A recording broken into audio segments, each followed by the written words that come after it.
जनस्वराज का पलायन रोकने का, रोजगार देने का पहला मंत्र यह है कि बैंकों के साथ मिलकर सीडी रेशियो को सुधारा जाए ताकि हर वो व्यक्ति जो रोजी रोजगार करना चाहता है उसको ऋण उपलब्ध हो और 2 से 2.5 लाख करोड़ रुपया एक्स्ट्रा बिहार में उपलब्ध हो जाए। दूसरी बात हम लोगों ने कही कि जो कृषि आधारित माइग्रेशन है उसको रोकने के लिए जो लोग भी अभी यहाँ पर धान, गेहूं, ज्वार, बाजरे, मकई की खेती कर रहे हैं उनको ये एक व्यवस्था लागू किया जाए कि अगर आप कैश क्रॉप की खेती करेंगे तो आपको मनरेगा के तहत मजदूर मुफ्त में मिलेगा। और तीसरी बात हम लोगों ने कही कि हर वो व्यक्ति जो 5 लाख रुपए तक लोन लेकर रोजी रोजगार करना चाहता है उसको सिर्फ 4% सालाना ब्याज पर लोन मिलेगा। इन तीनों चीजों को, एक सीडी रेशियो को सुधार कर 2 से 2.5 लाख करोड़ रुपया एक्स्ट्रा मुहैया कराया जाए, दूसरा मनरेगा को कृषि से जोड़ दिया जाए, और तीसरा हर वो व्यक्ति जो रोजी रोजगार करना चाहता है उसको 4% सालाना ब्याज पर पूंजी उपलब्ध करा दिया जाए। इन तीनों चीजों को जब हम लोगों ने सिमुलेट किया, इकोनॉमेट्रिक्स में उसको लगाइएगा, देखिएगा तो आपको पता चलेगा कि इससे करीब 40 से 50 लाख नए रोजगार के अवसर पैदा हो सकते हैं।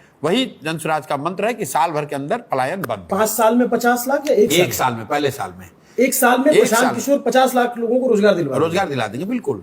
और इससे क्या होगा, एक फ्लोर सेट हो जाएगा। जैसे जब देश में मनरेगा आया तो सारे लोग मनरेगा में मजदूरी करने नहीं गए, लेकिन मनरेगा ने एक रूरल वेज का फ्लोर सेट कर दिया। बिहार में 15,000 का 12,000 का रोजी रोजगार हो जाए, उसके बाद भी मजदूर बाहर जाएंगे, लेकिन वो 12,000 15,000 के लिए नहीं जाएंगे, वो 25,000 के लिए जाएंगे, 30,000 के लिए जाएंगे। हमने भी पलायन किया, आपने भी एक ज़माने इसको आप समझ लीजिए। नहीं, वो तो बहुत थोड़ा अपर लेवल का पलायन हो गया।